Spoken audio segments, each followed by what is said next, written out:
multidisciplinariedad también involucra gente de ciencias y de otras facultades también eventualmente podríamos aceptar. ¿Ya? Este taller surge como la idea de generar una instancia complementaria, principalmente para las carreras que tengan que ver con la ciencia o con la filosofía, pero también para la gente que quiera aprender sobre el tema de la filosofía de la ciencia independiente del área en el que se estén desempeñando actualmente. Porque entendemos que puede ser algo que es muy interesante y además es muy útil para entender ciertas cosas. Las 3 primeras sesiones de este taller serán principalmente históricas, vale decir, se tratarán ciertas escuelas que son muy importantes para el desarrollo de la disciplina que vamos a tratar. Son el positivismo lógico, que nos convoca en esta sesión, el falsacionismo popperiano, que vendría siendo como la gran escuela que surgió después y medio contemporáneamente, y el historicismo. Y luego de eso se tratarán temas contemporáneos para la disciplina. Elegimos 4 temas contemporáneos por 2 cosas. Uno, por el dominio que tenían los expositores disponibles ya desde nosotros. Son el realismo mágico, la inserción semántica. O sea, no es mágico. O sea, para algunos que, no sé, que se les pasa mi dislexia, algunos dirán que sí es mágico. Pero no, el realismo científico. ¿Ya? Aquí me dicen que es verdad que es mágico, yo opino que no, pero en la sesión que toca eso, yo plantearé el debate y veremos si es mágico o es científico. Si... Bueno, la concepción semántica de las teorías científicas, específicamente el estructuralismo metateórico, que ahí sabrán lo que es, cognición y ciencia, y el nuevo experimentalismo. Bueno, hoy día voy a dejar con ustedes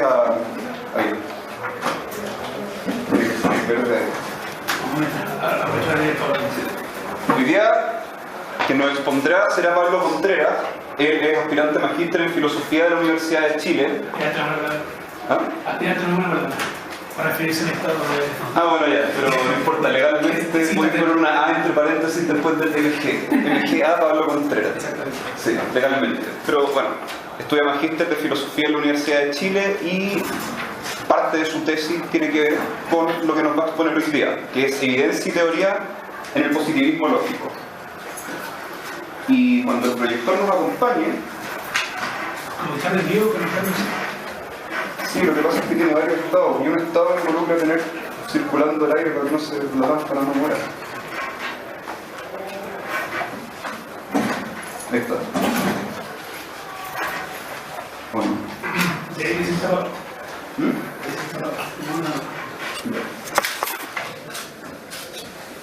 Pero si tenía luz prendido, no era ahora. Incluso son algunas partidas. Excelente. Ahora, ¿cómo mira? También las querían venir, pero no podían estar. La escuché. Casi nunca, pero las tenemos por lo menos por si acaso. Creo que lo voy a dejar. ¿Cuánto salió? Bueno. Tenían como 15 lucas.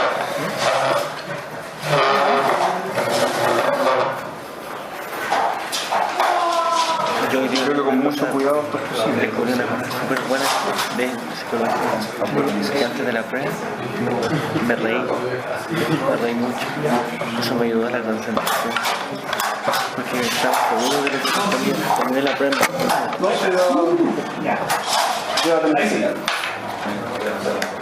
Bueno, primero quiero agradecerles por haber venido. Tengo aquí un trabajo en verdad es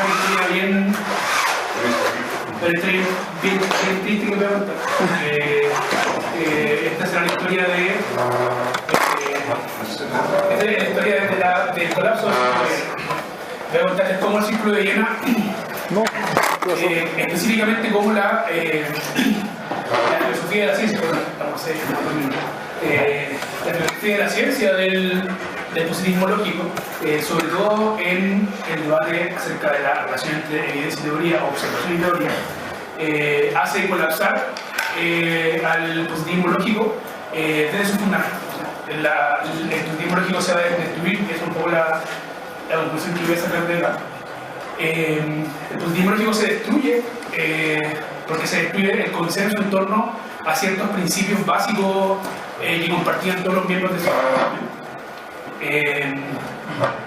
Y por lo mismo, por lo mismo, el punto de llegada acá va a ser como a partir de él positivismo lógico y su filosofía de la ciencia, surge luego lo que se llama el pospositivismo.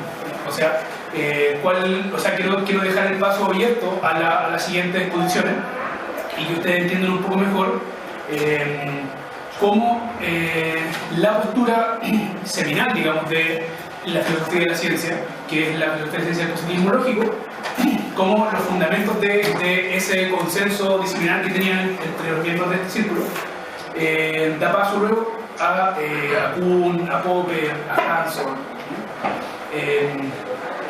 Voy a tratar una parte relativamente parcial de Círculo de Viena. El Círculo de Viena tenía muchas cosas que sobre muchos temas diferentes. Como dice el título de la ponencia, voy a centrarme en el debate acerca de la evidencia y la teoría. Esto se manifiesta aún más en lo que, si has leído algo de esto alguna vez, se llama el debate acerca de los enunciados protocolares. Así se llama.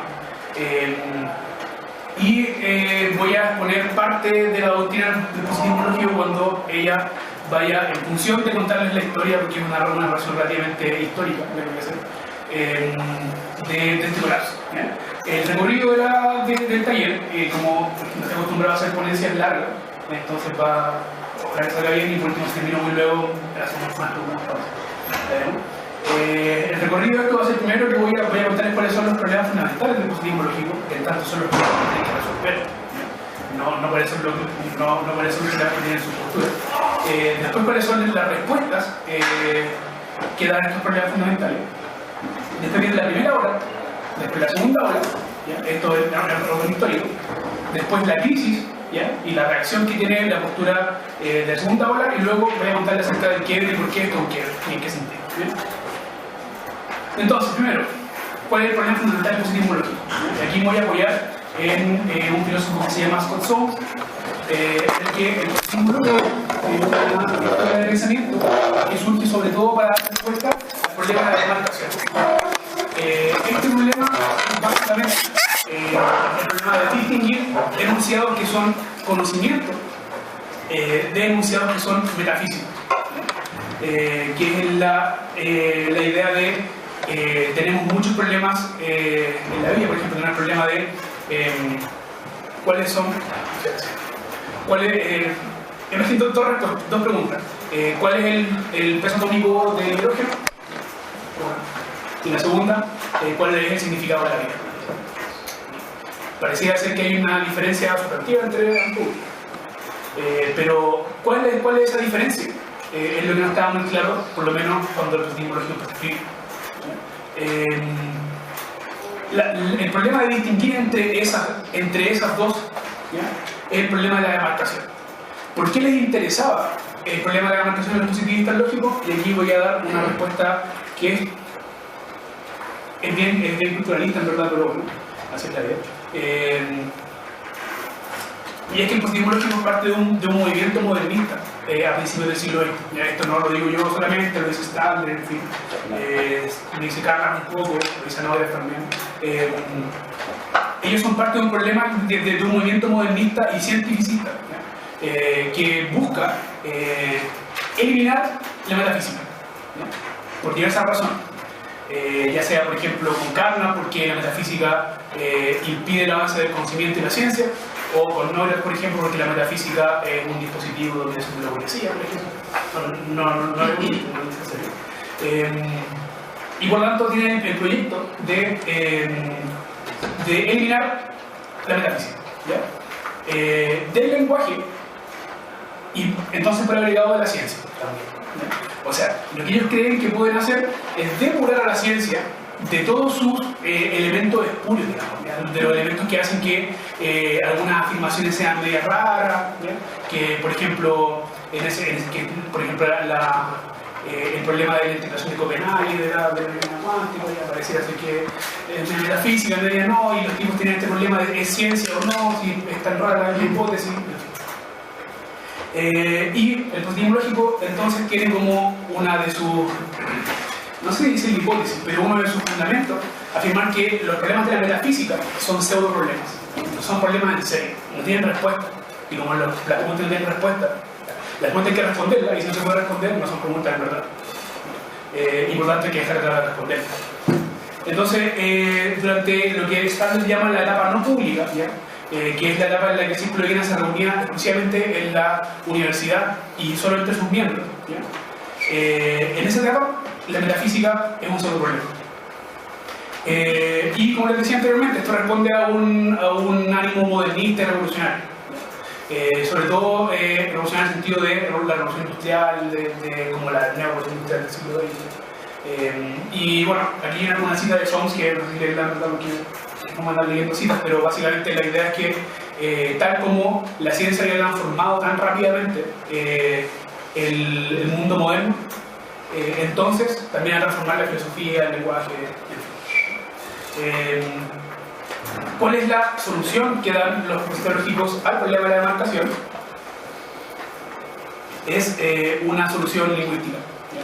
O mediante el lenguaje. La idea es que lo que diferencia a un enunciado metafísico de un enunciado científico o un enunciado de conocimiento es que el enunciado metafísico no tiene significado, ¿ya? Y el enunciado científico sí. Y la idea de no tiene significado es bien ideal. No es que no tenga significado en un sentido como que es difícil, ya no lo entiendo, no significa nada, no tiene significado. Hay una cita bien buena de Kahneman en la que dice, si alguien me pregunta cuál es la esencia de, por ejemplo, cuál es la esencia del fuego, la esencia del mundo, yo no le voy a responder ¿es el agua o no es el agua? Yo le voy a responder no entiendo lo que estás diciendo, no comprendo, no tiene significado tu pregunta. Y por lo tanto entonces el problema de la demarcación, ¿ya?, se patea al problema del significado, ya que el significado es el que marca la demarcación entre metafísica y ciencia o psicoconocimiento. Entonces lo que interesa para responder el problema es cuál es el significado, cuál es el lenguaje, ¿ya? Y entonces hay una segunda pregunta derivada del parapositivismo lógico, que es cuál es el significado de los términos, ¿ya? Cuál es mi teoría de significado, tal que podemos hacer una distinción entre conocimiento y metafísica, ¿ya? Esa es la tarea fundamental del positivismo lógico, por lo menos dentro de los principales que funcionan, ¿ya? Y todo lo que escriben después tiene directa o indirectamente relación con este problema fundamental, ¿ya? Y como un tercer problema, ¿ya?, que podría ser tomado como un principio, es el que se relaciona con el ánimo modernista que dije anteriormente. La tercera tarea que tiene el positivismo lógico, demarcación, significado y dar una imagen plausible del funcionamiento de la ciencia. La idea está que la combinación de las dos primeras, ya del problema de demarcación y el problema de significado, tiene que ser una imagen relativamente plausible de cómo funciona la ciencia. Porque si no, entonces estamos haciendo metafísica nuevamente, porque la ciencia es lo que importa. No podemos ser simplemente nuevamente filósofos, ¿ya?, y caer en postura metafísica acerca de la misma ciencia. Por lo tanto, nuestra teoría de la ciencia tiene que condecirse cómo funciona la ciencia de la vida. Entonces tenemos que son los tres problemas y compromisos del positivismo lógico. Y a estos problemas se les dan varias soluciones, ¿ya? Y voy a contarla como una sola, ¿ya? La respuesta a los dos primeros problemas, al de la demarcación y al de significado, es clásico, probablemente ya lo saben bastante, y es lo que se llama verificacionismo. El verificacionismo tiene dos componentes, ¿ya? Son dos tesis juntas. La primera es que el significado de un término es su método de verificación, ¿ya? El punto está en que cuando yo sé, yo les digo un enunciado, ¿ya? Y ustedes me dicen, ¿y cómo sé yo que es verdadero? Y yo les digo, no, verdad no sé cómo. Esa es la intuición que tienen los filtros para responder. Entonces esa persona conoce el significado de esa enunciado. Si yo les digo, por ejemplo, allá afuera hay una pelota roja, y ustedes me preguntan, ¿cómo vamos a saber si tu oración es verdadera o es falsa? Y yo les digo, no, en verdad, no sé. No sé cómo es eso. Lo que diría entonces Schlick, por ejemplo, Weismann o todos los positológicos más tempranos, me diría que yo no sé cuál es el significado de esa oración, ¿ya? Y por lo tanto, por esa intuición, la hacemos un poco más fuerte y decimos saber cómo se verifica un término es saber cuál es el significado de un término, ¿ya? Cómo vamos fortaleciendo cada vez más fuerte el compromiso. Y luego un tercer compromiso un poco más fuerte, que ya es la teoría del significado de verificación, en el cual yo les digo el significado de una oración es su método de verificación. Esa es la teoría del significado de verificación. ¿Ya? O sea, indicar el significado, esto es lo que dice Schlick, indicar el significado de una exposición es indicar la manera en la que se verifica el carácter. Es indicar la manera en que se verifica. ¿Ya? En la física dice que es los dos elementos. Y la otra parte de esta doctrina del verificacionismo es lo que se llama la teoría empirista del conocimiento. Básicamente, la idea es que para los juicios que no son analíticos, o sea, los juicios que no son verdaderos en virtud de ese significado, la única forma de verificarlos es mediante la experiencia o la observación. Entonces, cuando juntamos estas dos tesis, tenemos lo que se llama verificacionismo estándar. Es decir, una oración no analítica ni contradictoria, ¿ya? Tiene significado sí, solo sí. Esa oración tiene una relación con enunciados cuya verdad o falsedad pueda ser determinada mediante una simple observación, ¿ya? Y esa relación R, que sale en la cita de Sohm, es una relación de verificación, ¿ya? Por lo menos en el estándar. La idea es que una oración no analítica y no contradictoria tiene significado solamente si es verificada, ¿ya? Por enunciados observacionales. Y entonces, ¿cuál es el problema con esto? ¿Cuál es el problema en esta tesis que puedo decir así ingenuamente? Imagínense este enunciado del verificacionismo. Todos los enunciados tienen significado por su método de verificación y los métodos de verificación tienen que ser mediante la observación. Hay un problema con esta primera enunciación, que es lo que se llama el verificacionismo ingenuo. Y es que, por ejemplo, si yo les digo el mecanismo principal de la evolución es la selección natural, ¿ya? Eso no tiene ningún enunciado observacional que se podría ver, por lo menos de manera simple, ¿ya? Yo no puedo ir y observar la selección natural de manera directa, no se presentan los sentidos, ¿ya? Y por lo mismo, un verificacionista ingenuo, como este criterio de demarcación entre metafísica y el conocimiento, tendría que decir que la teoría de la evolución, mediante selección natural, es metafísica y no es ciencia. Y esa es una hipótesis inaceptable. ¿Por qué? Porque una de las tareas del positivismo lógico era dar una imagen plausible de la ciencia. Y simplemente tirar a la basura una de las teorías más exitosas de la ciencia biológica es un poco raro. Por lo mismo, el verificacionismo ya no tan estándar se ve obligado a postular dos tipos diferentes de enunciados, ¿ya? Los teóricos y los observacionales, ¿ya? Los enunciados teóricos, los enunciados observacionales se verifican mediante observación directa, ¿ya? Yo veo lo que dice el enunciado y sé si es verdad o no, ¿ya? O si es verdad y falso, va a ser un poco más. En cambio, los enunciados teóricos se verifican mediante los enunciados observacionales, ¿ya? Mediante relaciones lógicas de equivalencia de significado, ¿ya? Yo puedo tener un enunciado teórico y decir que este enunciado teórico está relacionado con este enunciado observacional, y este enunciado observacional está relacionado con la observación y por lo tanto tiene un método de verificación mediante la observación, ¿ya? Esto es lo que se llama el modelo estándar de la ciencia. Lo llama así SUB, el 74, en el que tenemos enunciados teóricos arriba, ¿ya? Tenemos enunciados observacionales abajo, y aquí lo que falta en el esquema es que abajo de los observacionales está la observación, y por tanto los enunciados observacionales verifican los teóricos, ¿ya? Los teóricos significan enunciados observacionales, ¿ya? Porque el significado es un método de verificación, ¿ya? Y están unidos por lo que se llama reglas de correspondencia, ¿ya? Que me dicen a qué enunciado observacional corresponde cada enunciado teórico y viceversa a veces.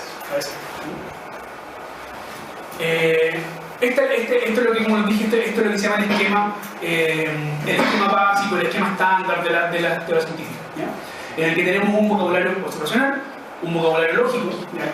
Del cual no hablamos acá, porque ellos son un problema un poco más vital que ese. en un vocabulario teórico y reglas de correspondencia. Entonces, si se fijan acá, tanto el significado, ¿ya?, de los enunciados teóricos como su verificación dependen hacia abajo, ¿ya?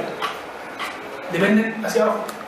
O sea, los enunciados teóricos dependen de los enunciados observacionales, ¿ya?, tanto semánticamente, o sea, con su significado, como epistemológicamente, o sea, su verdad, su conocimiento, etc.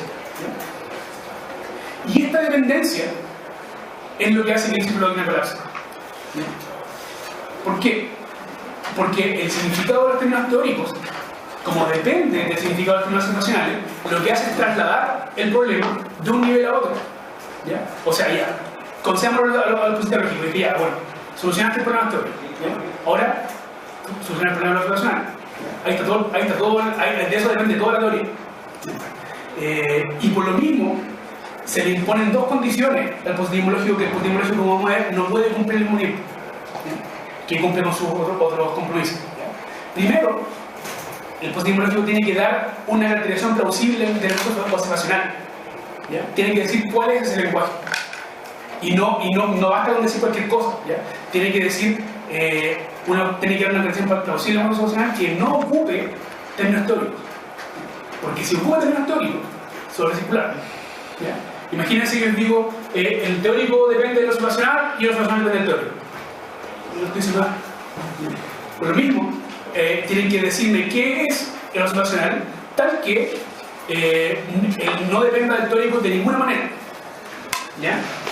Y por otra parte, la relación entre observacional y teórico, ¿ya?, la relación entre esos dos niveles, como depende tanto semántico como epistemológicamente, ¿ya?, debe ser lo más unívoca y simple posible. ¿Ya? Porque si es demasiado compleja, si es demasiado hipotética, no funciona la teoría. ¿Ya? Si yo les digo, de nuevo vamos a la esquemita, si yo les digo, sí, los teóricos dependen de los observacionales, pero en verdad la relación entre teórico y observacional, yo para pasar de teórico observacional a observacional teórico, tengo que meterle 50 supuestos auxiliares, y además de eso, un observacional se condice con 15 teóricos y teóricos se condice con infinitos observacionales, y eso. Entonces, ¿cuál es el significado de un enunciado teórico? Indefinido enunciado observacional. Eso no es una teoría, porque no sé cómo se verifica, no sé qué significa, no sé cuál es la relación entre los dos niveles, y por tanto tengo una imagen de ciencia y colapso. ¿Ya?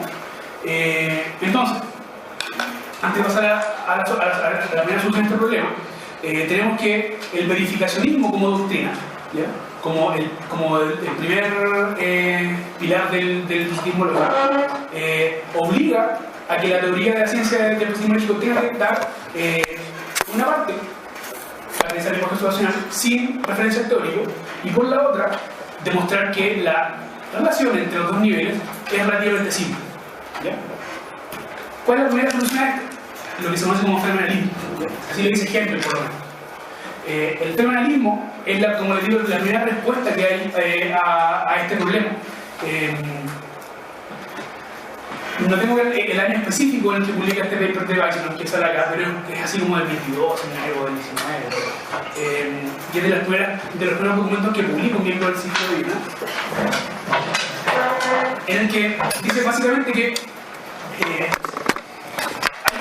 un nivel de lenguaje en que se trata de un nivel fundacional, y en ese nivel fundacional hay solamente proposiciones elementales, ¿ya? Y esas proposiciones elementales tratan de manera inmediata con la realidad. ¿Ya?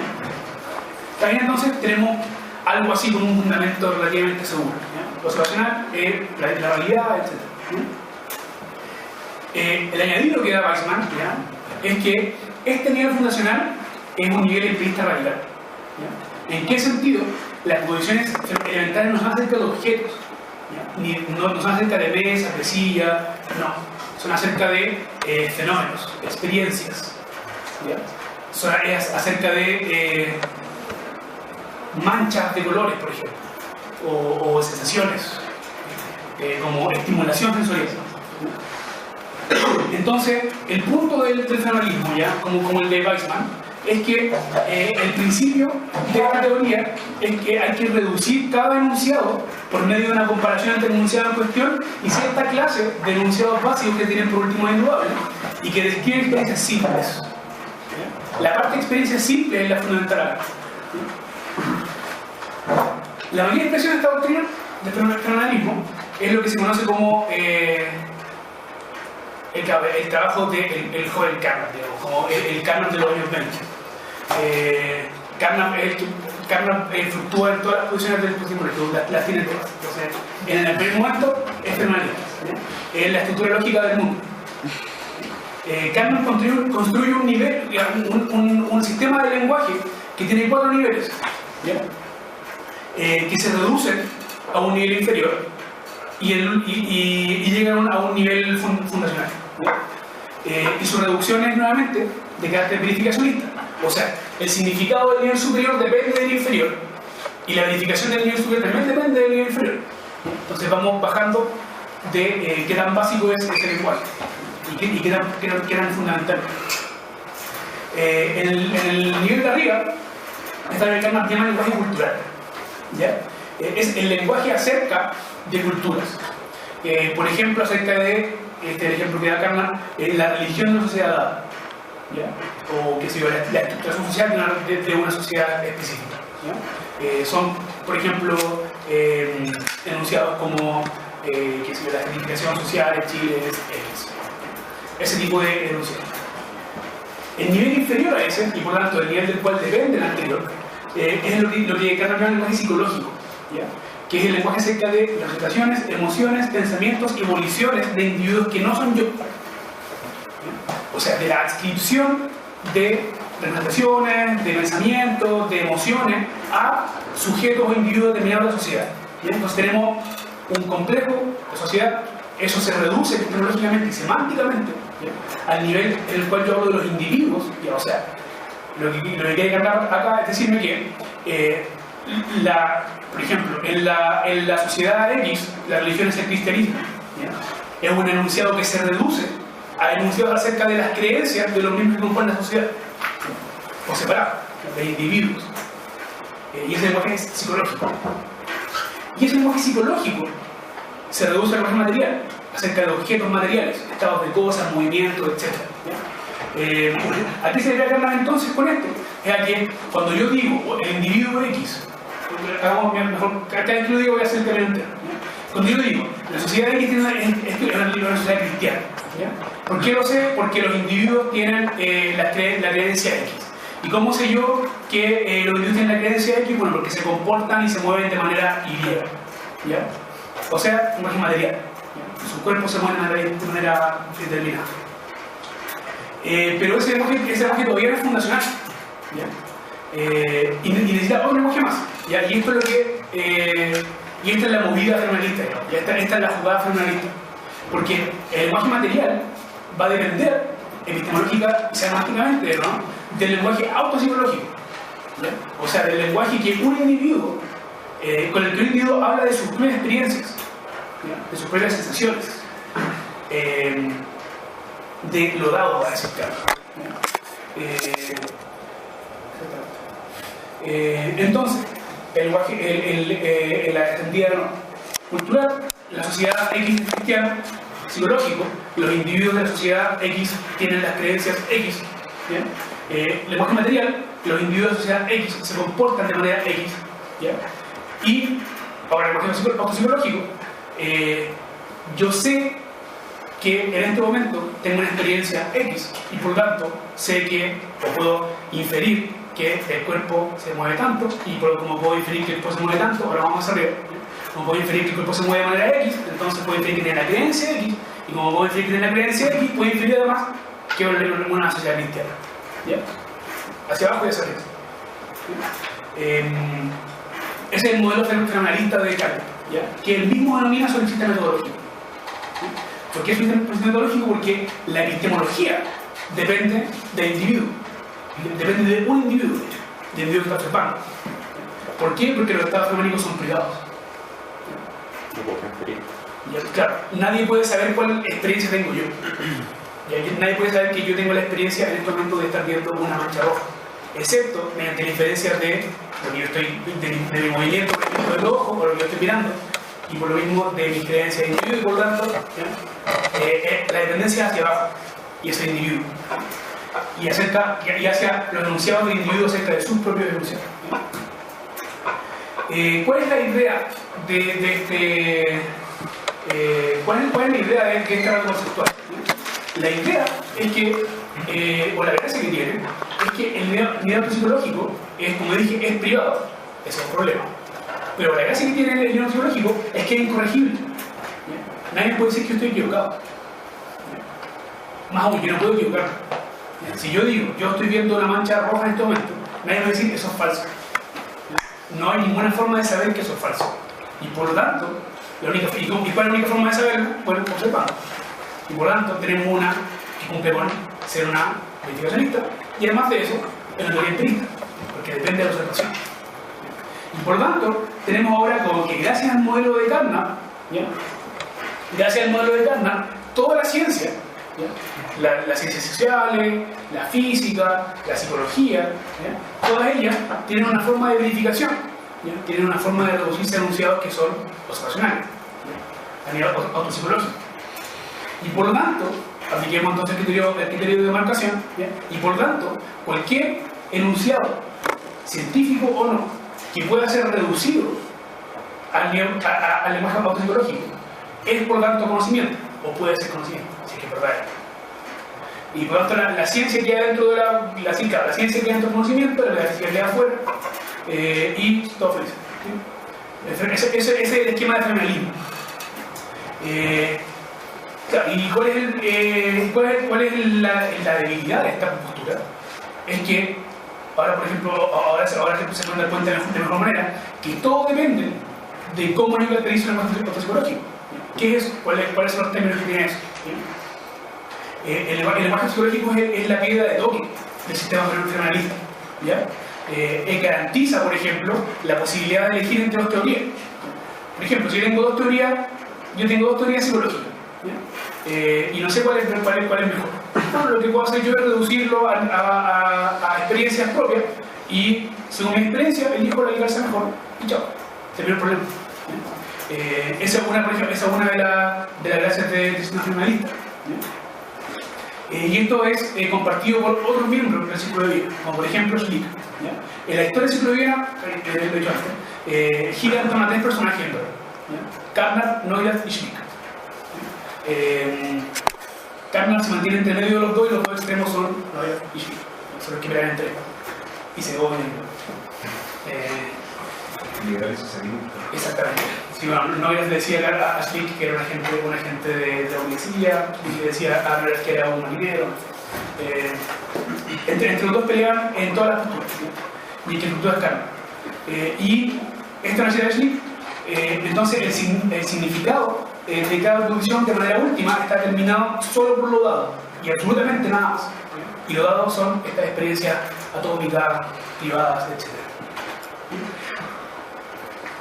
Hasta ahora parece todo muy bonito, pero el mismo Schlick se da cuenta de un problema. En ese mismo texto que cité recién, lo que se llama positivismo y realismo. Schlick en ese texto no está hablando específicamente de esto, y por lo mismo no quiere resolver este problema. Pero en algún momento empieza a pensar Schlick en ese texto cuáles podrían ser los problemas de esta postura que estoy diciendo, de lo dado y la experiencia, etc. Y tiene un párrafo muy interesante que le estamos acá, en el que de hecho Schlick va a adelantar el problema fundamental del fenomenalismo, y se lo voy a leer porque es muy buen párrafo. Y Schlick se pregunta: ¿es posible que aún no esté claro que nos referimos con lo dado? ¿Incluye meramente cualidades como por ejemplo el azul, caliente, dolor? ¿O también incluye relaciones entre ellas, el orden en que se presentan? Y si lo dado, por ejemplo, interpretado de alguna manera, ¿es esta evaluación o juicio de ella misma lo dado o no? O sea, lo que está diciendo acá es que en verdad no sabemos muy bien qué es lo dado. Y por lo tanto, como les dije anteriormente, el fenomenalismo depende de que yo les diga lo que es lo dado. Porque si no se los digo, y por ejemplo, si no hay una caracterización plausible de qué es el nivel de lo dado, entonces la teoría no funciona. Porque podría, por ejemplo, depender del teórico. Imagínense, el nivel de lo dado depende imagínense, yo no puedo describir el lenguaje psicológico sin hacer referencia al enunciado material. El material no funciona, ¿ya? Porque hay tendría dos niveles que están mezclados entre ellos, y si hay esos dos mezclados, entonces probablemente también lo otro, y por lo tanto, todo este esquema en el que uno desciende y después asciende, se cae. Ese es el primer punto de falla del fenomenalismo. No sabemos qué es el nivel fenoménico. ¿Es el término azul suficientemente observacional? ¿Ya? ¿O no? O tengo que decir, es una mancha del color X. O puedo decir azul. ¿Ya? Y puedo decir azul ahora. ¿Y cómo yo mido ahora sin un reloj, por ejemplo? ¿Ya? Puedo decir azul hace 2 minutos, pero 2 minutos en verdad es un término del lenguaje material. ¿Ya? Porque el tiempo no es psicológico. Y por lo tanto hay que medirlo con un reloj. ¿Ya? Entonces digo, término azul hace 2 minutos. Y 2 minutos eran las 11:58. ¿Ya? Y por lo tanto ahora son las 12. Pero esto es una referencia al reloj. Y por tanto, esto es una referencia al lenguaje material. Y por tanto, el lenguaje funcional no sería independiente. ¿Ya? Y tiene otros problemas. Por ejemplo, imagínense, ustedes son brasileños y dicen saudade. La saudade, en fin, es un sentimiento muy complejo, etc. Si yo les digo saudade, ¿es un enunciado observacional? ¿O no? No hay ninguna respuesta a eso. Menos. Entonces, puede un enunciado como por ejemplo azul ahora o yo azul ahora cumplir con las funciones que necesita el perfeccionismo que cumpla. Puede ser independiente o no. Parece que no. Y por lo mismo es muy difícil que el lenguaje fenoménico, autopsicológico, sea capaz de sobrellevar la carga explicativa que tiene. Acuérdense que el edificio entero depende del enunciado situacional. Me pareciera que del enunciado, por ejemplo, ahora una mancha roja, es difícil inferir de manera insatisfactoria aquí en la pelota roja. Podría ser cualquier cosa, podría ser una mancha en la pared, podría ser una ilusión de una mancha, podría ser una ilusión de una pelota, podría ser un papelito que se parece a una pelota, podría ser una manzana muy grande y yo estoy viendo mal porque tengo lentes, por ejemplo. Todo eso se condice con un enunciado funcional como del tipo ahora mancha roja. Y por lo tanto, tampoco se cumple la segunda condición que pusimos, la relación epistemológica que existe entre enunciados observacionales, como por ejemplo una mancha roja acá, y enunciados materiales, como por ejemplo aquí hay pelota roja, es demasiado hipotética, es muy equívoca, y por lo mismo no funciona. Y el tercer problema tiene que ver con el tercer compromiso, y es que la epistemología del fenomenalismo es solipsista, es individual, y pareciera que la ciencia es intersubjetiva. Pareciera que uno puede compartir, por ejemplo, evidencia con los científicos. Imagínense, a la gente que estudia ciencia acá, imagínense ustedes no pudieran hablarle a ningún científico acerca de cuál evidencia ustedes tienen a favor de su enunciado. ¿Por qué? Porque es privado. Que mi evidencia a favor de este enunciado es yo tengo una mancha roja ahora, y nadie puede saberlo y nadie puede verificarlo y no puedo transmitirte. No se puede transmitir.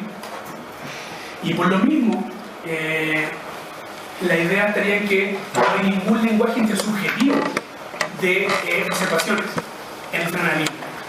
Y como no hay ningún lenguaje intersubjetivo de observaciones, entonces no hay ningún tipo de interacción científica en la comunidad científica, no hay nada.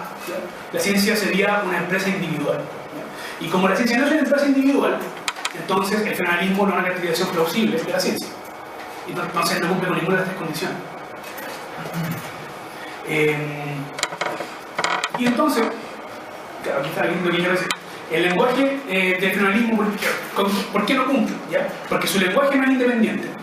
¿Ya? Y por lo mismo no sirve como base semántica. ¿Ya? Yo no puedo dar el significado del enunciado teórico cuando el enunciado situacional incluye el enunciado teórico. Por otra parte, su relación con los enunciados teóricos es equívoca e hipotética, ya como la relación entre mancha roja y pelota roja. Imagínense si la relación entre mancha roja y pelota roja es equívoca. Imagínense entre mancha negra y aquí hay un átomo de hidrógeno. Eso sí que es hipotético. Y el sistema necesita que no puede hacer eso. Por lo mismo, que no sirve como fundamento epistémico.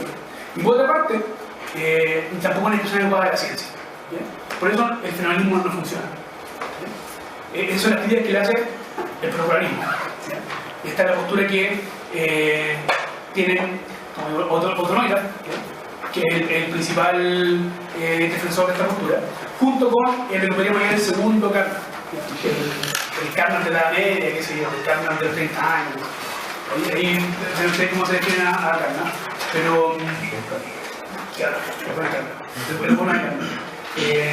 Pero en esta pasada, Karnak va a estar aliado con Neurath, y van a proponer ambos que el fundamento de la ciencia que el verificacionismo requiere que haya, ese fundamento son los enunciados materiales, los enunciados físicos. Lo que Karnak básicamente lo que Karnak hace es cortar el sociológico. Eso no sirve. Lo que sirve es la imagen material. ¿Acerca de qué? Acerca de hechos físicos, eventos espaciotemporales, por ejemplo. Y este es el nivel de los enunciados protocolares, muy inventados los enunciados protocolares. La idea entonces es que los enunciados protocolares son un conjunto de enunciados acerca de hechos, eventos, relaciones materiales, entre objetos materiales, que son compartidos y tomados como ciertos por una comunidad científica específica. Y la idea entonces es que la hipótesis que hace la ciencia se contrastan con este conjunto de enunciados protocolares que son acerca de objetos materiales. Hay un debate chiquitito entre Neurath y Karnak acerca de cómo se caracterizan los enunciados protocolares, pero es un debate muy menor y no tiene mayor importancia. No es como, por ejemplo, decir si es que el azul es o no un enunciado observacional, sino que, por ejemplo, cuál es la enunciación formal de un enunciado protocolar. ¿Ya? Según Karnak, por ejemplo, aquí hay una mesa roja, y según Neurath otro Neurath observa a la hora X una masa roja aquí, ¿ya? En las coordenadas X y Y. Pero bueno, eso da lo mismo. El punto es que ambas propuestas comparten que el nivel básico son los enunciados de objetos materiales. Y por lo tanto, tenemos que el procurarismo de enunciado físico resuelve el segundo problema, ¿ya? El problema de la relación entre enunciados teóricos y enunciados solucionales. Y lo resuelve de aquí, ¿ya? Lo resuelve así de suyo. ¿Por qué? Porque justamente la hipótesis central es que uno ocupa el mismo lenguaje teórico para referirse a los enunciados proculares. Y como uno ocupa el mismo lenguaje, entonces la relación epistemológica es menos hipotética, es más simple, ¿ya? Yo digo, mi enunciado protocolar es aquí en rueda roja, no aquí en una mancha roja. Y por lo tanto, puedo tener una base un poco más simple de relación hacia arriba. Además, como decía, en comparación con el fenomenalismo, los términos que componen el lenguaje enunciado protocolar están relativamente bien definidos. Son puntos formales los de desacuerdo, y aquí está la formulación de un tipo alemán que se llama Weber, del protocolarismo. Los conceptos básicos del lenguaje básico o protocolar son los mismos que se utilizan en todo el resto del sistema científico. Los protocolos fisicalistas están dentro del lenguaje científico, no fuera. Y por lo tanto, tenemos que, además de eso, responden bien el problema semántico, entonces, ¿bien? Porque ya no hay ninguna relación descendiente de significado, sino que los enunciados científicos tienen el significado que tiene el enunciado científico, porque ese es el nivel protocolar. Y hacia arriba, de nuevo, los enunciados científicos se relacionan con enunciados de su mismo nivel, y por lo tanto, es mucho más simple, ¿ya? No estoy saltando de nivel. Y además de eso, como los enunciados protocolarios son intersubjetivos, ¿ya? Entonces son una mejor descripción de la ciencia. Porque uno puede compartir enunciados protocolares, uno puede discutir acerca de enunciados protocolares. Y por lo tanto, entonces, como no dependen de enunciados autopsicológicos privados, tenemos una imagen de la ciencia en la que hay un compromiso de la comunidad científica, en el que hay diálogo, en fin, intersubjetivo, etc. Y por lo tanto, los protocolares parecían responder de mejor manera a los tres problemas que enfrenta el fenomenalismo. Y respecto a los problemas del positivismo lógico que vimos anteriormente, ¿ya? O sea, el problema epistemológico, el problema de la verdad o la verificación, y el problema de dar cuenta de la ciencia, el procurarismo tiene tres hipótesis que van a ser luego las que esto ya se puede decir, si ustedes se dan cuenta, ya es un poco. Aquí es un territorio que estamos entrando a un territorio un poco menos firme de discusión entre las dos posturas. ¿Por qué? Porque los probabilistas son holistas de la confirmación. ¿A qué se refiere eso? Se refiere a que los sistemas de enunciado de la ciencia no son verificables de manera aislada, ¿ya? Sino que solamente cuando se toman en conjunto. O sea, yo no puedo verificar, por ejemplo, no hay ninguna forma de contrastar con la experiencia o con los enunciados protocolares, en verdad. El enunciado teórico, la selección natural es el mecanismo principal de la evolución.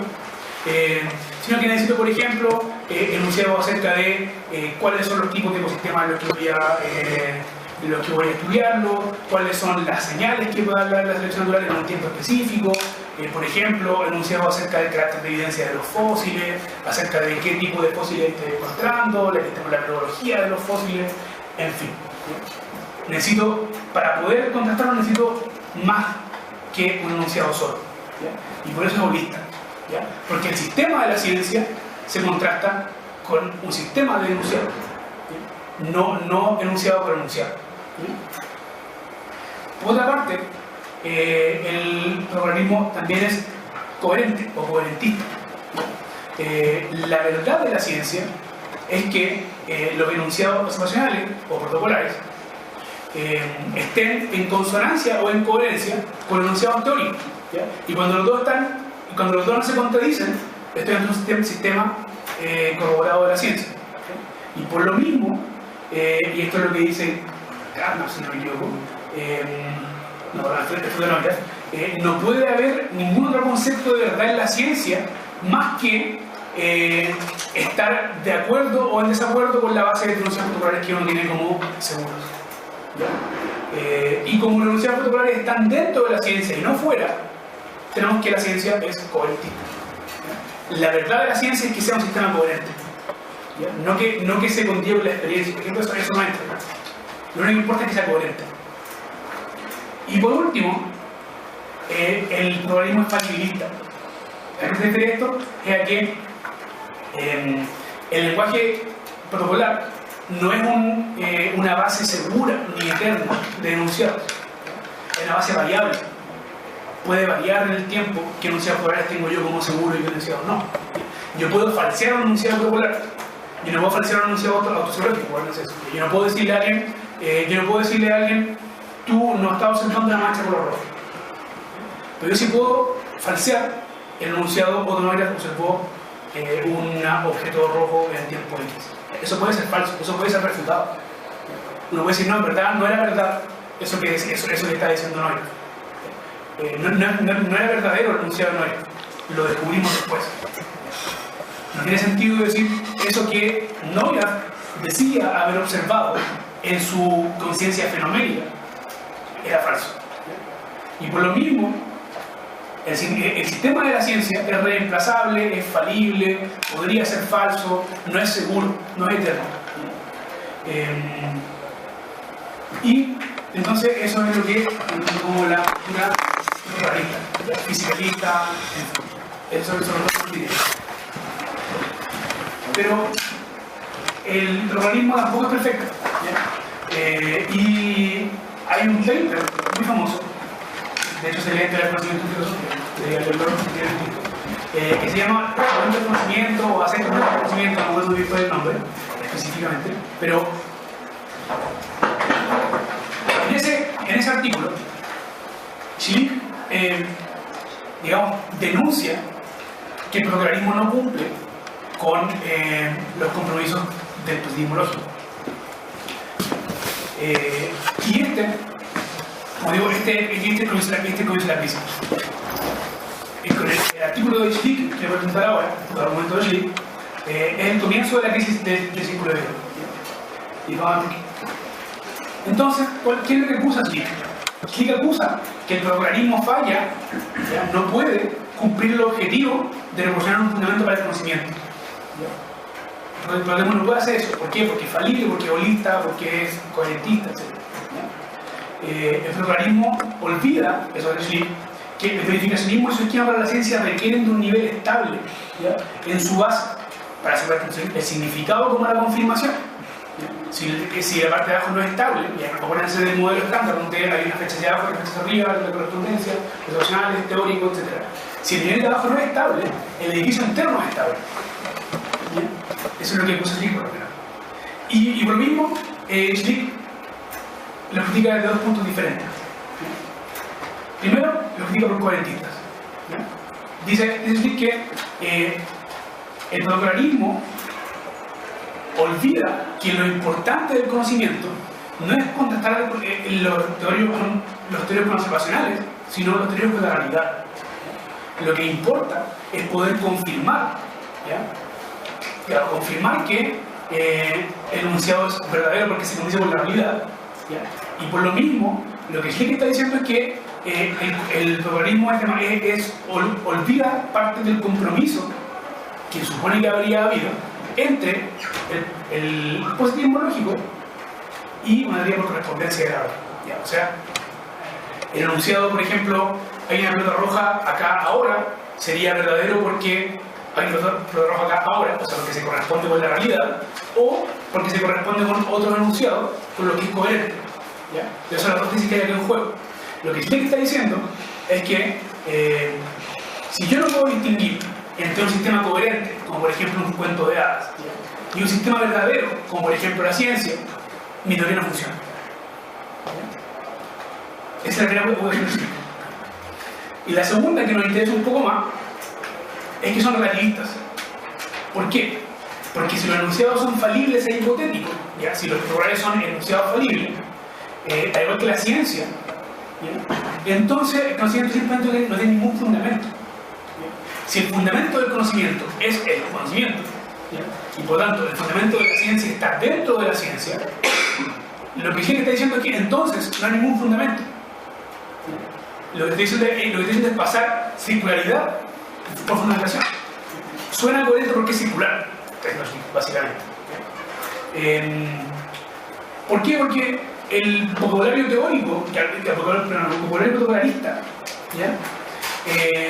No es más que una hipótesis, ¿ya? Y por lo mismo, como es parte de la hipótesis científica, el vocabulario, los enunciados vocabularios del tiempo 1 no tienen por qué ser iguales a los enunciados vocabularios del tiempo 2. ¿Ya? Uno podría pasar un año y no tiene los mismos enunciados vocabularios que antes. ¿Ya? O por ejemplo, podría cambiar la teoría y también con ello los enunciados vocabularios que no aceptan como verdaderos. Recuerden que los vocabularios son el conjunto de enunciados que se asumen como verdaderos. Entonces, si cambia la teoría y cambian los supuestos de la comunidad científica, entonces cambian los enunciados vocabularios. ¿Ya? Y si el fundamento se va a estar moviendo, entonces no es un buen fundamento. Y por lo mismo, entonces, no están respondiendo al problema teórico. Y el problema básico al que está aduciendo Schlick es que el problema del enunciado protocolar es que comparte vocabulario con el enunciado teórico. ¿Ya? Esa distinción entre enunciado teórico y protocolar se hace borrosa en el protocolarismo, ¿ya? Porque los protocolarios ocupan el lenguaje de la teoría, ocupan el lenguaje, por ejemplo, objetos materiales, ¿ya? Y como las teorías son hacer objetos materiales, entonces la distinción no funciona, ¿ya? Y si la distinción no funciona, como son hipotéticos, no es fundamento, se sigue todo, ¿ya? Y por lo mismo, entonces, el problema es que los enunciados protocolares son tanto temporal como teóricamente relativos, ¿ya? Y la solución, y por eso he hecho la sección que les puse recién, que se llama la reacción fenomenológica, que es fenomenalista, es porque lo que aduce Schlick es que hay que volver al fenomenalismo. La teoría de Schlick es un poco confusa, no se puede exponer ahora acá, porque la respuesta específica de Schlick es bien rara. Les voy a darle algunos puntos fundamentales del artículo.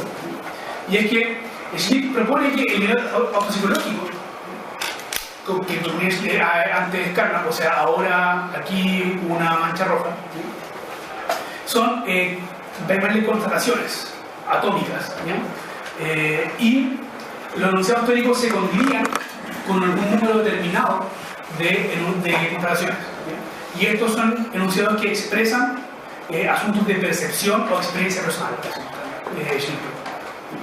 y como son privadas, y además son lexicales, o sea, refieren a esto. O sea, yo digo, ahora, lexicalmente, en este momento, ¿ya? Yo, esta persona, rojo, como son contextuales, son privadas, etc., son infalibles, ¿ya?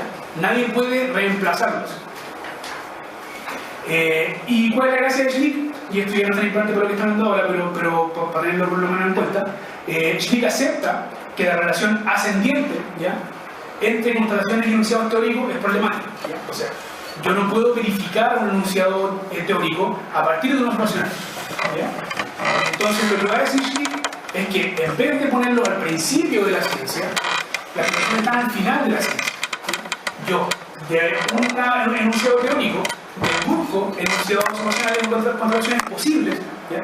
Y cuando las observo, las tengo, como son infalibles, digo ya, se me confirma el enunciado teórico, ¿ya? Lo que se conoce como modelo hipotético deductivo. Yo tengo una hipótesis, deduzco observaciones y cuando se confirman, confirmo mi enunciado teórico. Entonces, la idea entonces es que las filtraciones, cuando ocurren, cuando yo observo algo, motiva un enunciado protocolar. ¿Ya? Cuando yo tengo una mancha roja, motiva que yo diga, observo una mancha, observo una pelota roja, y eso luego motiva que yo diga, que si por ejemplo la pelota está cayendo y digo la gravitación son 9,8 metros por segundo cuadrado. Y luego de mi hipótesis acerca de la gravitación, deduzco que en algún momento, si yo hago algo, va a pasar una mutación de este tipo, y cuando ocurran, confirmo la gravitación. Así entonces, la idea ¿cuál es la idea entonces de la postura de Schlick? No, de verdad no importa tanto. Lo que importa es que Schlick tiene, la postura de Schlick tiene como consecuencia que el conocimiento científico descansa en fundamentos que van más allá del conocimiento científico. ¿Ya? Descansa en la experiencia personal, ¿ya? Descansa sobre fundamentos seguros e infalibles. Y la base firme entonces estaría más allá de la ciencia y del lenguaje, ¿ya? Sería la experiencia personal. El conocimiento acerca de los propios estados experienciales de un sujeto específico. Y bueno, entonces tendríamos que hay una versión un poco más plausible, hipotético-deductiva del fenomenalismo, ya que se enfrenta entonces al protocolarismo. Pero esta postura no le sale gratis a Schlick. ¿Por qué? Porque si se dieron cuenta, Schlick metió varios contrabandos en su teoría, que es lo que vamos a ver ahora, ¿ya? Y eso ha sido un poco largo el argumento, pero el punto es que cuando veamos ahora las teorías que le hacen Schlick, que le hacen Neurath y Hempel a Schlick de vuelta, vamos a ver que estamos ante una crisis en los fundamentos del positivismo lógico. No es lo mismo que lo anterior. Aquí vamos a dejar de tener compromisos metodológicos, preguntas, unidades de análisis, etc., compartidos. Vamos a tener dos grupos de preguntas diferentes. ¿Por qué? Primero, porque según Neurath, el tipo de demostraciones que requiere Schlick no pueden no ser expresadas en algún lenguaje. ¿Ya? Schlick requiere que sus computaciones sean extralingüísticas. Y no dice que eso es imposible. ¿Ya? ¿Por qué? Porque no necesita expresar, ¿ya?, una experiencia. Las experiencias son lingüísticas. Yo digo, cuando yo tengo un enunciado como por ejemplo, la gravitación universal es 9,8 metros segundo cuadrado. La hipótesis no se confirma con que yo simplemente vea que algo cae. ¿Ya? Se confirma cuando la contrasto con un enunciado que expresa que yo vi que la potencia caía. ¿Ya? Uno no compara enunciados con observaciones, uno compara enunciados con enunciados. Porque no hay ninguna relación lógica entre enunciado y observación. No hay ninguna relación lógica entre yo que digo que iba a haber una pelota roja, ¿ya?, y mi observación de la pelota roja. Yo puedo falsear un enunciado con un enunciado. Y como Schlick no define qué conceptos particulares construyen la sintaxis, el vocabulario de las computaciones, entonces las computaciones no pueden superar el problema del fenomenalismo. El problema del vocabulario del fenomenalismo, cuáles son observacionales, cuáles no, etc. El mismo problema. Y el problema es mucho más evidente si vemos la respuesta que da Schlick a Hempel, cuando Hempel le pide que le dé un ejemplo de un enunciado como una notación. Hempel le dice, dame un ejemplo de eso. ¿Ya? Y Schlick le responde, esta catedral tiene 2 torres. ¿Ya? es un enunciado como de lo que está pensando Schlick, de la condición de relación. Pero es un enunciado claramente una hipótesis. Eso no es lo mismo que decir aquí mancha roja. O sea, había un contrabando de parte de Schlick, un contrabando teórico, en el que te hace pasar como enunciado básico algo tan complejo como, por ejemplo, la afirmación de que en esta torre, que a esta iglesia tiene dos torres, no hay una relación directa entre mi observación de manchas y cosas así con mi enunciado acerca de la cantidad de torres que tiene esta catedral. Y por tanto, tampoco soluciona el problema de que la observación tiene una relación demasiado compleja con los enunciados, con la teoría. Y por lo mismo, la idea entonces aquí una noción de ejemplo. Entonces es imposible entender cómo podría compararse una demostración con un enunciado científico ordinario. ¿Cómo puedo comparar yo algo como, por ejemplo, aquí ahora yo rojo, aquí ahora yo una mancha negra, ¿cómo comparo yo eso con una noción acerca de la radiación, acerca del átomo, acerca de la evolución, por ejemplo? ¿Qué tipo de comparación es esa? ¿Qué estoy comparando? Estoy comparando cosas muy diferentes entre ellas. Por lo tanto, parece ser que no es muy plausible que en última instancia la ciencia se va a comparar con constatación. Y por último, parece ser que la alternativa de Schlick es una ilusión. ¿Por qué? Porque afirma que cuando yo comparo una teoría con una constatación, estaré comparándola según Schlick con la teoría del mundo real, la causalidad, con lo dado en sí, etc.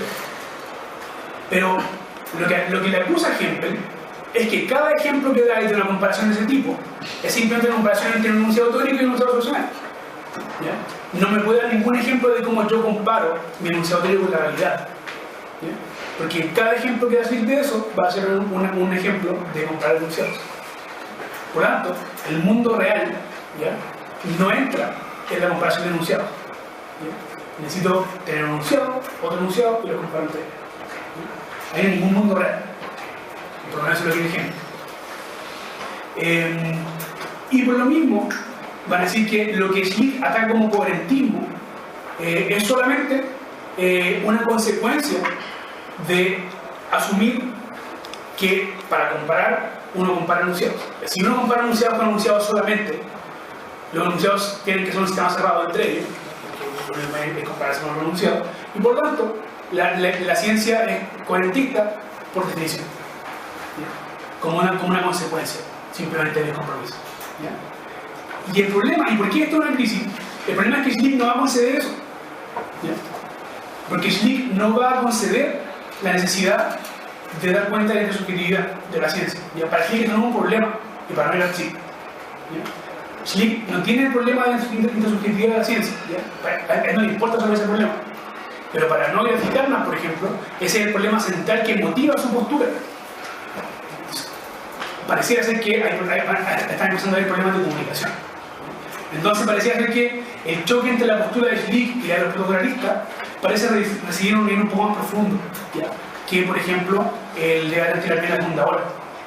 Parece que acá hay compromisos que no están siendo compartidos. Y eso justamente, para cerrar, lo que les quiero presentar como el quiebre del consenso del positivismo. La idea entonces es que el quiebre entre Schlick y los naturalistas es más grave de lo que parece, y termina justamente por quebrar finalmente al círculo de Viena. El círculo de Viena como este grupo ordenado en torno a ciertos compromisos con la ciencia, con el lenguaje, la teoría de la verdad, la teoría de la verificación, la teoría del empirista.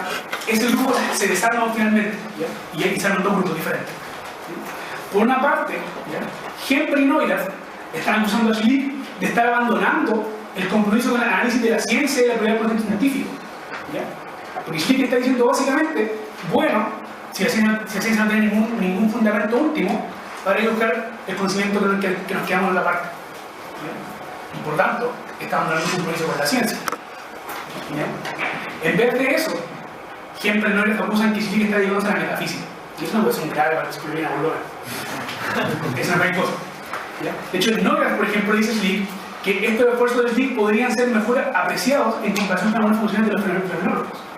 El que está diciendo fenomenólogo No, eso quizás es más grave que decirle metafísica. Parece que aquí nos encontramos con los últimos residuos de la red metafísica. Eso es lo que le dice Neuler a Schlick. Y es una cuestión grave. Igualmente, Hempel le dice: la postura de Schlick es el resultado de una metafísica duplicante. ¿Ya? Y todos los problemas relacionados con ella son meros pseudo-problemas. O sea, todo ese paper que vimos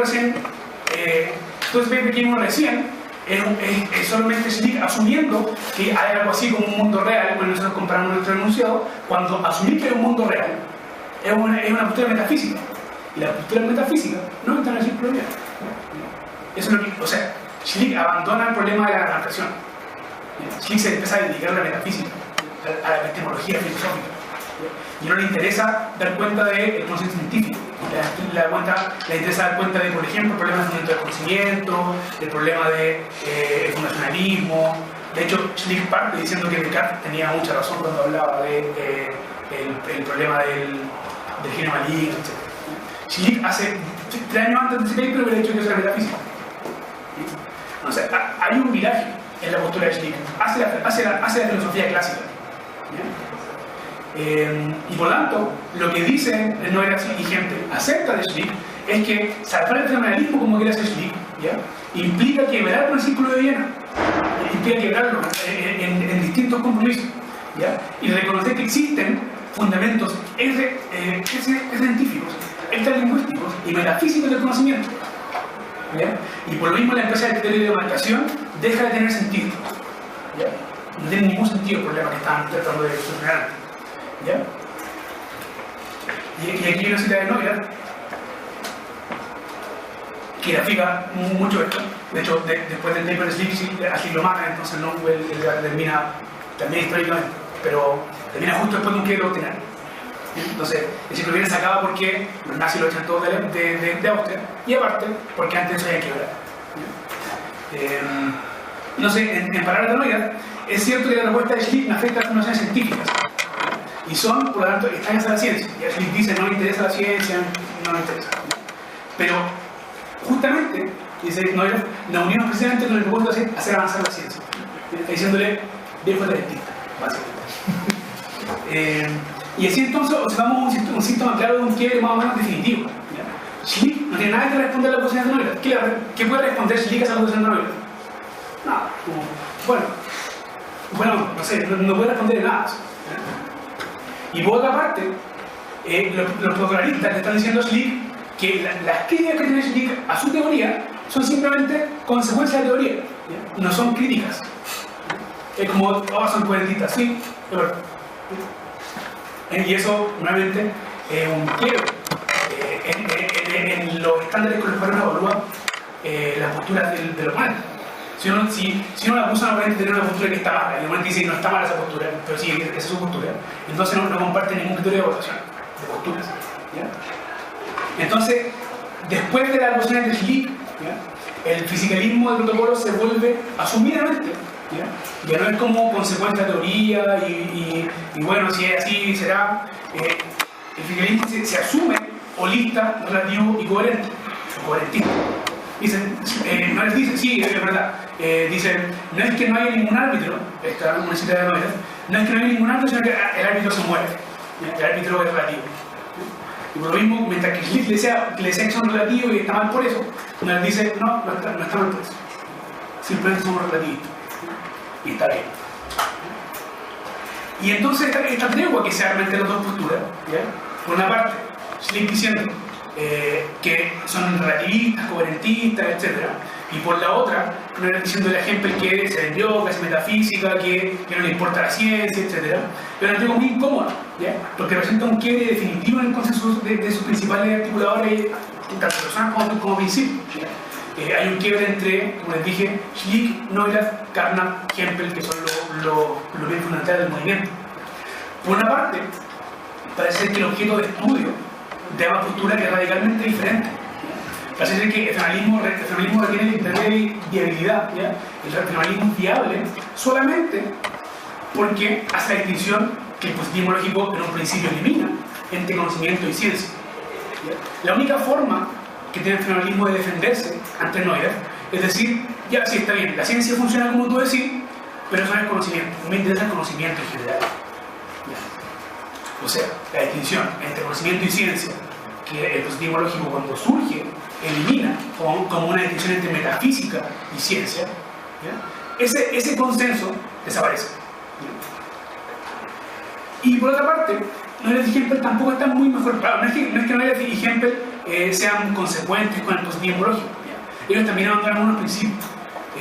Porque la imagen del conocimiento que el positivismo lógico asume de un principio, ¿ya? Esta imagen descendiente y ascendiente, verificacionista, ¿ya? Significado hacia abajo, verificación hacia arriba, etc., no tiene ningún sentido en la respuesta de ellos. ¿Ya? Lo que significa es verdad, no es mentira. El verificacionismo pone exigencia a los protocolos, ¿ya? El verificacionismo como el pilar del positivismo lógico. La idea de que el significado de un término es un método de verificación y esa verificación es mediante la observación y es hacia abajo y hacia arriba, la verificación hacia arriba y el significado hacia abajo. Ese compromiso que articula todas las posturas del positivismo lógico, por lo menos en los primeros 5 años, no funciona con las posturas que el fisicalismo asume luego como propias. ¿Ya?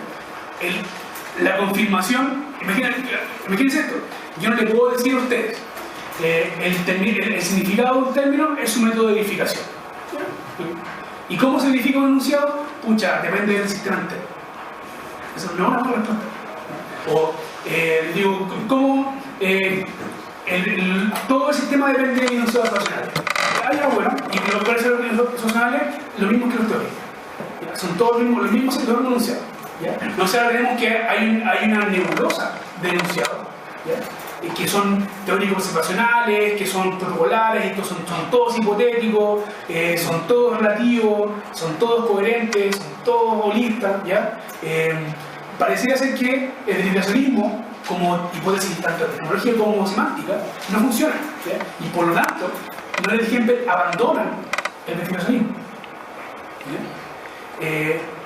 Y por lo tanto, tenemos que solo el verificacionismo, que solo el fenomenalismo de Schmitt puede cumplir con el verificacionismo, pero solo el protocolarismo puede cumplir con la expresión de la ciencia.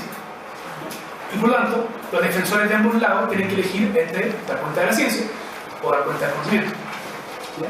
O dar cuenta del verificacionismo. ¿Ya? Y por lo tanto, entonces tenemos que, por lo menos una de las razones del crédito doctrinal del principio de vida, ¿ya? Y les daba otra, ¿ya? Así lo matan los nazis. Esa también es una razón bastante fuerte de crear el ciclo de vida. Porque tienen que todo irse, ganar a Estados Unidos, irse a Inglaterra, si lo matan, en fin. Esa es otra razón para el que doctrinar. Pero una de las razones del que doctrinar el ciclo de Viena es el debate acerca de la compleja relación que existe entre evidencia o observación y teoría. Como esa relación es tan compleja en el caso de la ciencia, ese debate acerca de dar cuenta de cuál es esa relación hace que la cuestión se tambalee y se caiga. Entonces, la epistemología en general, ¿ya? La epistemología acerca del conocimiento, de Descartes, de Leibniz, de Aristóteles, de Kant, en fin, toda la línea de epistemología que se sigue en la filosofía occidental, ¿ya? Que el positivismo lógico había juntado en un principio con la filosofía de la ciencia. O sea, la innovación del positivismo lógico es que llegan y juntan las dos cosas y responden al problema de las dos al mismo tiempo, terminan separándose, y dan paso, por una parte, al fundacionalismo en la epistemología general y por otra parte al positivismo de la filosofía de la ciencia. El positivismo como esta idea de que la formación es holista, en fin, el significado no funciona. Entonces, el punto acá para cerrar es que el verificacionismo tiene problemas para ser aplicado a la ciencia porque la conexión entre la teoría y la evidencia es muy compleja, ¿ya? En la ciencia y está mediada por supuestos, compromisos auxiliares, por ontologías, por ejemplo, por metodología, ¿ya? No es simple, no es una línea hacia arriba y una línea hacia abajo, ¿ya? Y por lo tanto, esta debate ¿ya? que inicia por este principio complejo de esa teoría es justamente la moraleja que se toma después de que el ciclo de Viena en la filosofía de la ciencia, y que van a comprender en la siguiente lección. Todas las posturas que vamos a realizar después de esta tienen como moraleja, digamos, asumidamente o no, del ciclo de Viena, que esta relación es compleja, ya que la ciencia es holista, que la ciencia son compromisos, que la comunidad científica intersubjetiva, que la verificación es compleja, que los enunciados se relacionan de manera unívoca con los teóricos observacionales, todo eso Es lo que toman Hanson, Kuhn, Quine, Popper, en fin, todos. Eso, gracias.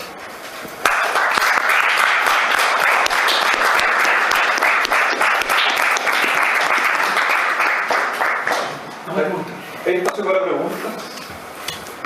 ¿Dudas? ¿Comentarios?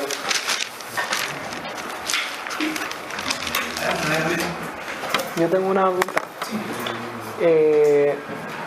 Si la tesis de un mundo, de una realidad externa independiente del sujeto, es una tesis metafísica, desde esta postura no le interesa conocer nada acerca de una realidad objetiva, en el sentido de independiente del sujeto. Claro. O sea, de hecho, estaría cierto, hay un template, no sé, está citado en el PowerPoint, no lo puse, en el punto mal.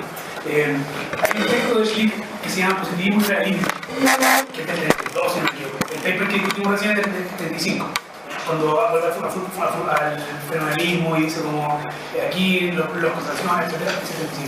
El 32, Schlick está diciendo que el problema del realismo, el mundo real, no es un problema de la filosofía, no le interesa. ¿Ya? Lo que interesa es lo dado. Que la pregunta acerca de, dice, no somos ni realistas ni antirrealistas, ¿ya?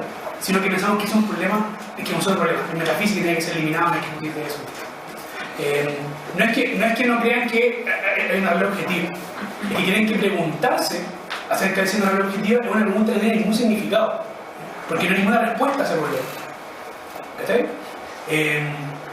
Y cuando Schlick vuelve a insistir en esa distinción, es cuando uno se empieza a dar cuenta que pareciera que los compromisos que tenían anteriormente no eran tan seguros. Porque, como digo, el mismo Schlick defiende la postura que luego no es ataca, que con la apología de la que es que esta noción de que hay un mundo real con el que uno compara sus observaciones, en fin, es una postura que el mismo círculo de Viena tenía como consenso, que no era un problema. ¿Sí? Que la ciencia era la ciencia y chao. Como si se conociera un mundo real o no. Era una pregunta para los metafísicos, qué sé yo, para Heidegger, lo que sea.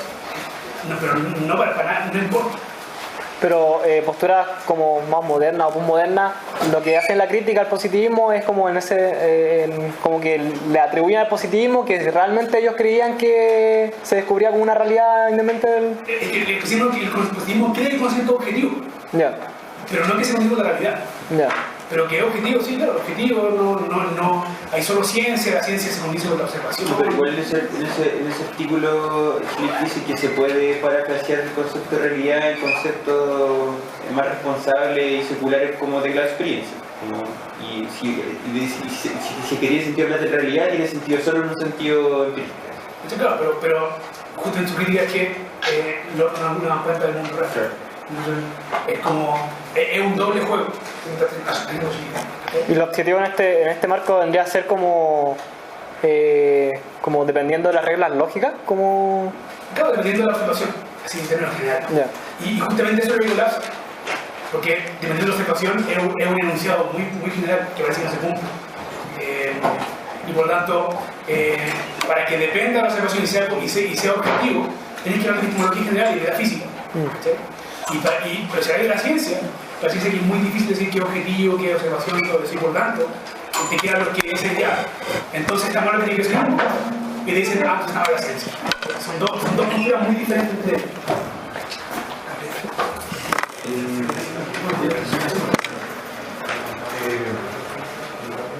Bueno, solo puedo dar una primera impresión, ¿no? Nada, digamos, mayormente reflexionado, pero para mí tu presentación ha sido interesante, digamos, instructiva. No obstante que se funda sobre algunos presupuestos que a mí me parece que son equívocos, digamos,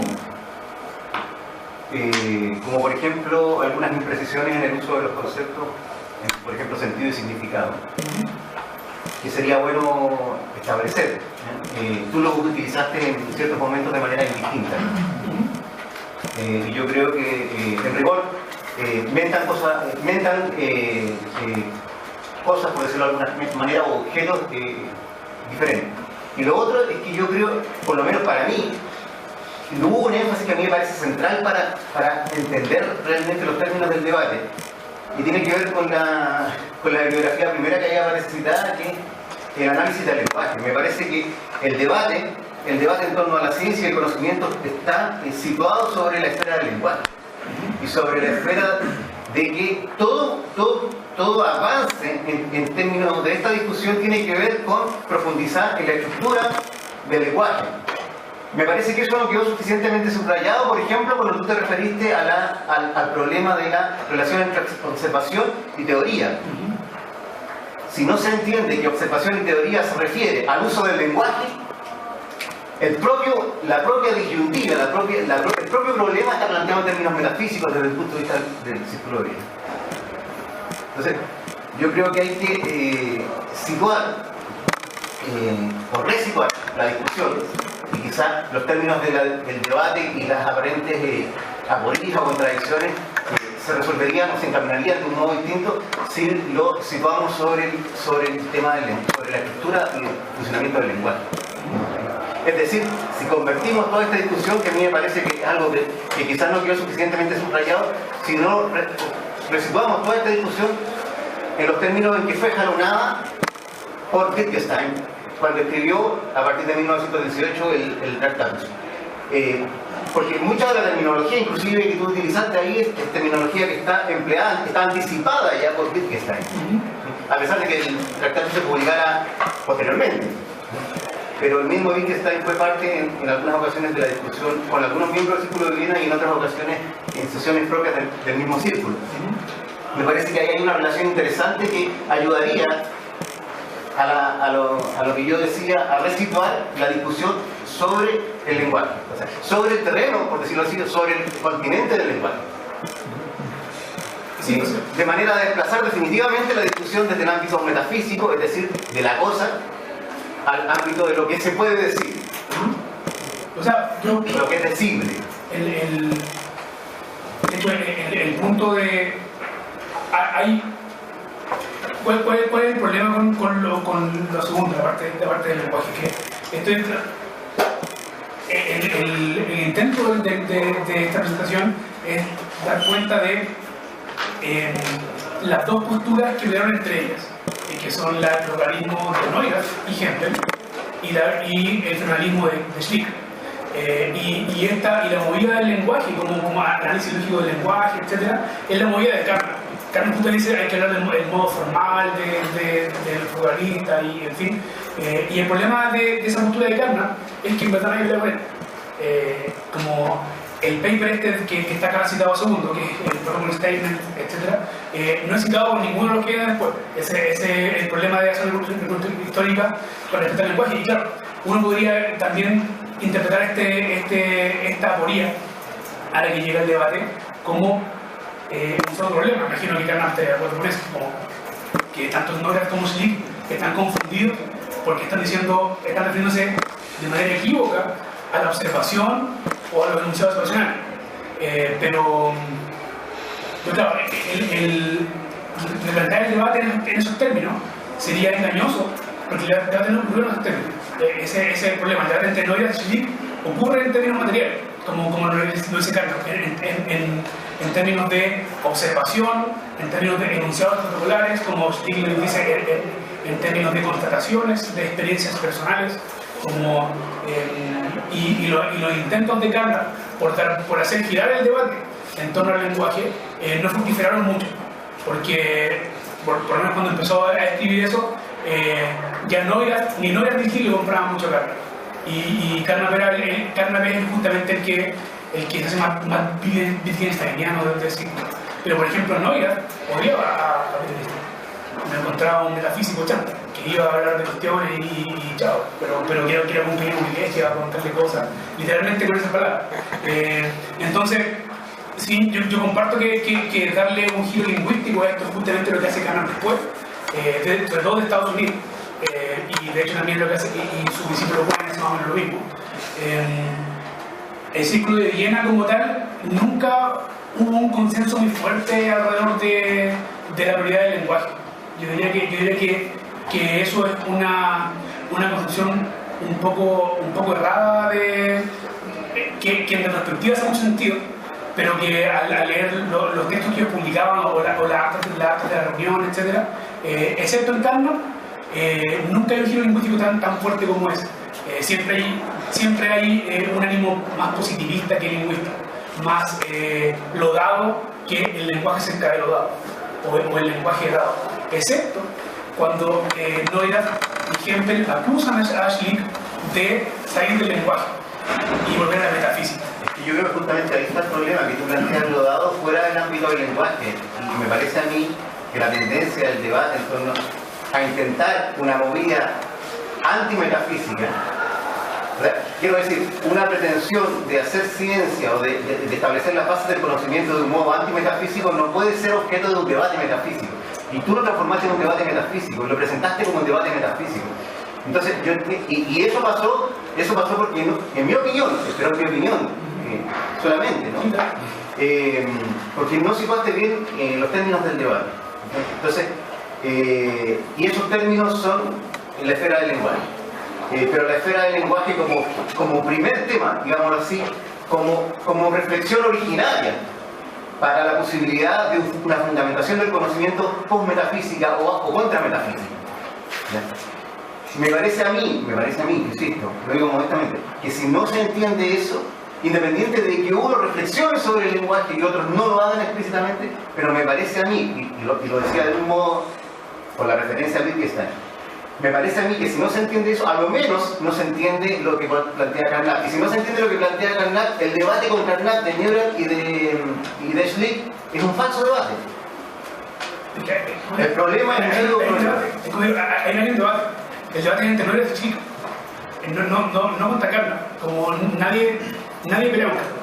Carnap está estudiando sobre lógica y la inducción, pero los términos en los cuales discute Neurath, si bien son prestados de Carnap, como esto de los protocolos y todo eso, los términos son muy diferentes entre ellos y justamente como que el debate deviene un metafísico es justamente el problema que Neurath y Hempel le sacan en la cara a Schlick, y es que Schlick lo transforma en un debate metafísico porque está volviendo a la epistemología clásica y habla de lo dado y las comparaciones metafísicas. De hecho, por ejemplo, hay una cita muy buena de Neurath, para poder darle la palabra a la persona. Hay una cita de Neurath en la que Schlick dice las contrataciones son al mismo tiempo que las experiencias. Eso sale en el artículo del conocimiento. Y Neurath hace una muy positivista. Le pregunta, ¿con qué cronómetro uno va a saber que pasan al mismo tiempo? ¿Qué cronómetro va a medir eso? Ninguno. Por tanto, es metafísica. ¿Ya? Y eso no apela tanto al lenguaje, sino a los límites de la experiencia, a los límites del conocimiento.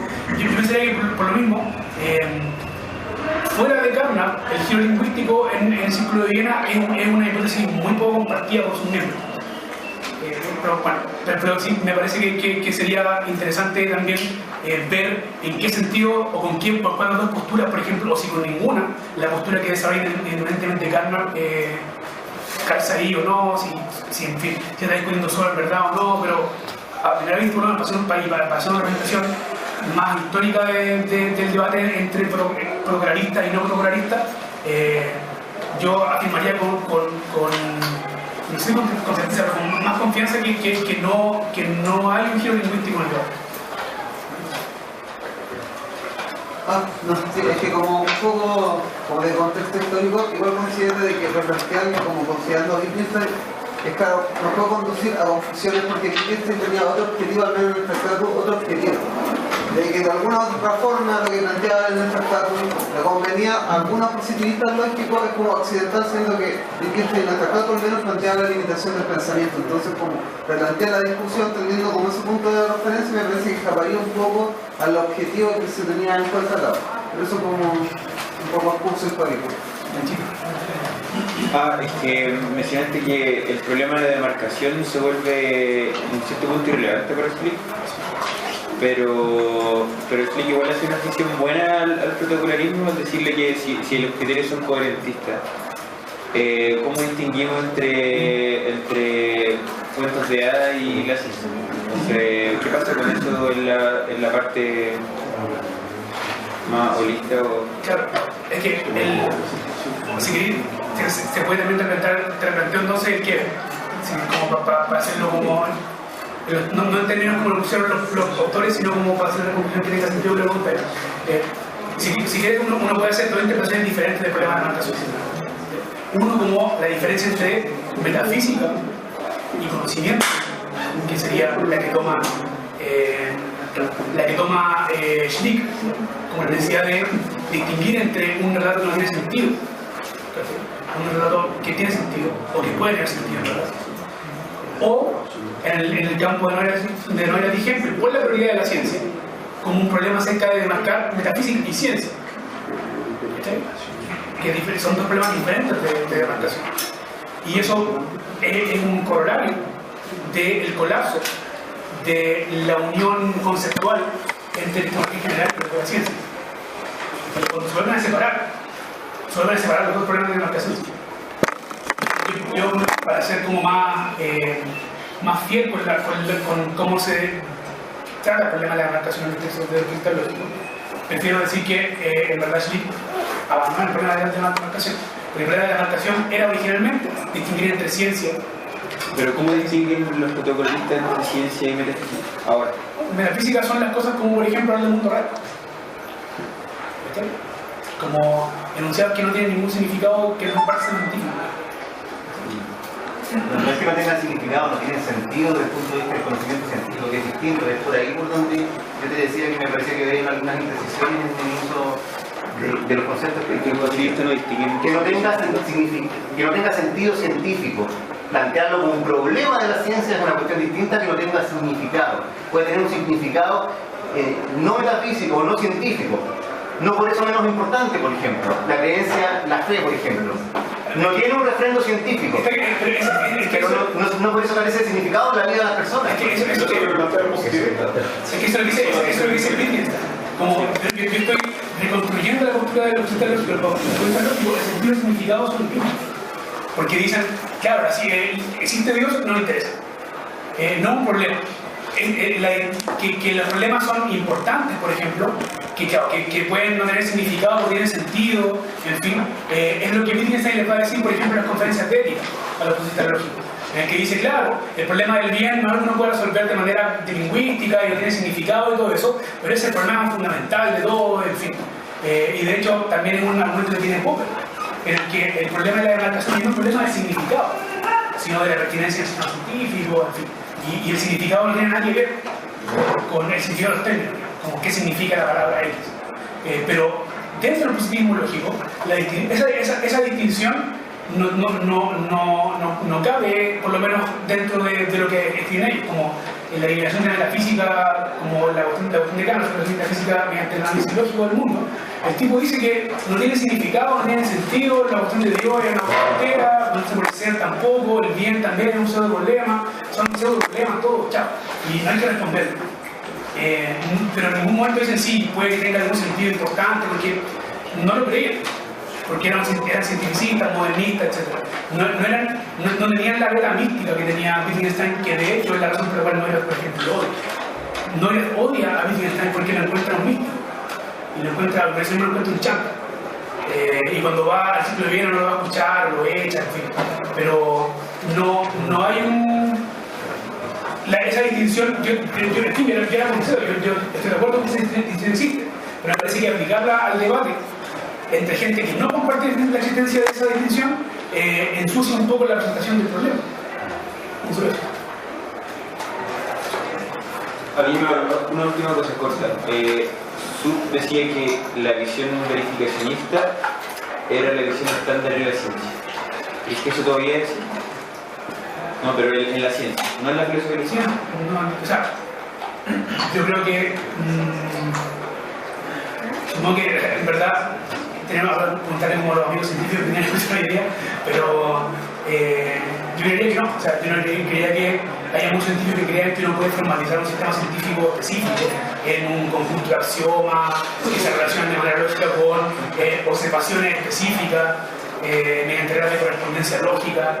Bueno, creo que eso no lo compartimos demasiada gente dentro del mundo científico. Los científicos son reales. Por eso necesitáis no reales. Es más un problema acerca de cómo uno formaliza las teorías. Y claro, yo pensaría que de hecho eso es más común en la ciencia que en la ciencia.